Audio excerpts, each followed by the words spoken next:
Hey guys, I I'd like to apologize to everyone I've hurt. For those who don't know, a few weeks ago I posted a video where I said I was going on a 2-month hiatus. As of the making of this video, this will be the third video in a month that I've made. I have broken my promise and I am deeply sorry. To make amends for what I've done, I am going to be donating $100 to the Nostalgia Critic Throat Fund. Only together can we get Doug a new throat. Anyway, here's my impressions of Etrian Odyssey. In the hierarchy of Atlus franchises, Etrian Odyssey has neatly sat in the bronze seat since its inception in 2007. Made specifically for the Nintendo DS, the game made heavy use of the touchscreen and stylus, building its gameplay around creating your own map of the dungeon you spent your time exploring. While not as popular as SMT or Persona, the series has grown a dedicated fanbase that has kept it alive after 16 years. A few years ago, I decided to pick up the remake of the first game, titled Etrian Odyssey Untold: The Millennium Girl. I got like 4 floors in and dropped it. I didn't think it was bad, it just didn't click with me. All this time later, Atlus has released the Etrian Odyssey Origins Collection, a series of HD remasters of the first 3 entries for the Nintendo Switch and Steam. Origins not only aims to make these games more widely available, but it also aims to adapt the dual-screen gameplay to a single screen. So I thought this would be the perfect time to give this series another try. What do I think of Etrian Odyssey 1 so far? And more importantly, how successfully did Atlus transition the series away from touchscreens? To start things off, I want to thank David Cass for the footage you'll be seeing. I've been streaming my playthrough of the game over on Twitch, and the way OBS works with the PC version has been wonky. Certain aspects, like enemy death animations, have resulted in the game feed turning slightly transparent, allowing you to see the background image I have on my stream and muddying the look of things. This problem is made 10 times worse when it's nighttime in-game and pretty much everything turns transparent, resulting in the footage being completely unusable. Thankfully, David was nice enough to let me use some of his recordings. Go check out his channel, link is in the description below. Let's get the quick stuff out of the way. Visually, Etrian Odyssey looks exactly like what it is, an HD DS game. The 2D art looks fantastic. The 3D models and environments have HD texture packs slapped on them while still using the same number of polygons as they did 16 years ago. Don't go into this expecting a full remake, you'll frankly be hyping yourself up for something it's not. As for the music, it's good, but it doesn't really stand out. However, it fits perfectly with the classic medieval fantasy vibe the game is going for, and the remastered tracks retain the old school feel while also being of a higher quality. As for the story, it goes like this. There is no story. Or at least not the kind you'd expect from a JRPG. There's lore, characters, and I have been told there is some story stuff later in the game, but the main narrative throughline here is you are an adventurer who came to explore the labyrinth. You explore it because treasure. All the while, you'll be visiting with a cast of characters who are nothing more than archetypes. It honestly feels more akin to a casual game of D&D, where you mostly come across memorable moments instead of a real plot. In a way, it's actually kind of refreshing and helps push the real focus of the game to the forefront: the gameplay. A game of Etrian Odyssey works like this. You start out by going to the local guild and making your party of 5, all of whom you create yourself.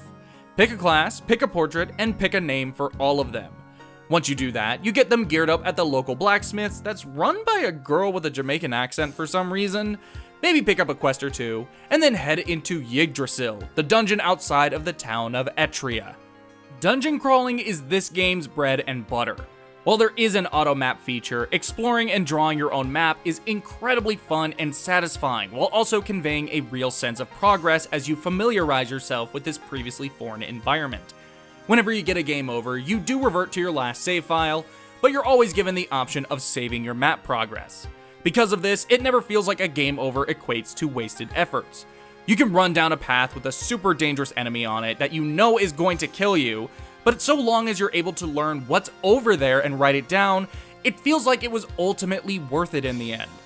You can also work on your map basically whenever you want, during cutscenes, while actively moving around, really anywhere in the dungeon. You could be in a battle with a hungry wolf and they'll just have to sit there and starve while you finish playing with your coloring book. For the Origins collection, Atlus found an awkward yet totally playable alternative to the DS's touchscreen. Your map and mapping tools take up one half of the display, while the other half is taken up by your view of the dungeon. You can hit a button to minimize the map and have it mostly be the dungeon view, but I found it was better to keep it out at all times so I could make adjustments as I went along. By using the right stick, you can pick various mapping tools to mark down hallways, doors, secret passages, and more. If you're playing on PC, you can also play using a mouse, which for some might be more comfortable to draw with. I played on PC with an Xbox Series X controller, and while it took some getting used to, I found myself able to enjoy the workaround Atlus has made. The combat system here is fun, but fairly basic, with the only real additions in battle to spice things up being enemy weaknesses and the boost gauge, which lets you power up an attack at the cost of a full bar. The game doesn't really tell you about boost though, you just have to use it yourself to figure it out. Honestly, during one of my streams, I recall one of the viewers saying that he actually played through most, if not the entire game, without using the boost gauge once, so it kind of brings into question, just how vital it is. It certainly helps, absolutely, but if you can go the whole game without it, something's going on there, As your units level up, they'll gain skill points, which you can spend in class-specific skill trees. It's here you get to really customize them and make them how you want. You can unlock and upgrade attacks, special skills, stat upgrades, passive skills, and interactions you can do in the dungeon. There's a ton of fun in trying to create a team where every unit excels in a specific field, while also having the rest of the party make up for their shortcomings. Your team's balance is all up to you, and making a party that's perfect for you is fun. The general gameplay loop of Etrian Odyssey is frankly great once you find yourself getting into the flow of things. However, to get to that point, you'll need to get used to challenging fights, a mapping system that takes time to adapt, and a lot of backtracking through previously explored floors as you make your way down to fresh ones. Every time you unlock a new stratum, you'll unlock a fast travel option. However, it can take hours to get to that point, and in that time, you'll become very familiar with the floors on the way there. You can find shortcuts, but they can be very difficult to find, seeing as the only visual indicator is the interact button popping up while you stare at a wall. Later games gave secret paths real visual indicators, and I wish that kind of quality of life was added in for this release. It's stuff like this that I think could have gone a long way in helping the experience adapt to new platforms, whether they be things from later games or something entirely new. I have been informed the Origins collection added mapping tools from later games, but there are some tools that I feel would have helped a ton. A paint bucket for coloring in large sections of mapped out floors would have been great. It would have kept me from sitting there for 5 minutes while I colored in the fully completed map I just drew. Atlus had a vision for Etrian Odyssey, and it's one I think they nailed. As someone who finds dungeon crawling almost therapeutic, Etrian Odyssey offered a fresh twist on the formula, while also adding a very chill, calming vibe to it all. You don't have to worry about philosophy and the fate of the world. You don't have to think about complex psychological issues faced by the teens of today. It's dungeon crawling for the sake of dungeon crawling, and I love that. However, the game shows its age quite a bit. While the Origins collection helps in some areas, it feels like there are a few places they're still experimenting with. Not to mention, there are some obvious quality of life options that got left out, whether they be ones that could have been created in this new release or simply backported from later games. However, Atlus never pretended this release was anything more than what it was. An HD remaster of 3 cult classic DS games.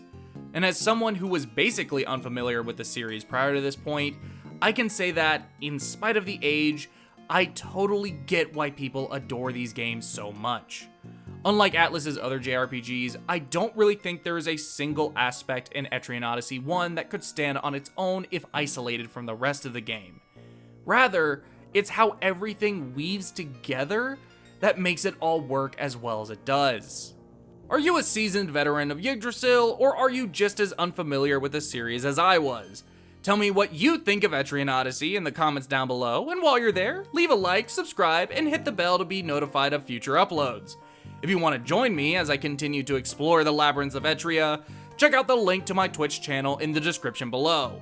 I've been streaming a lot more recently, so jump in when you get the chance.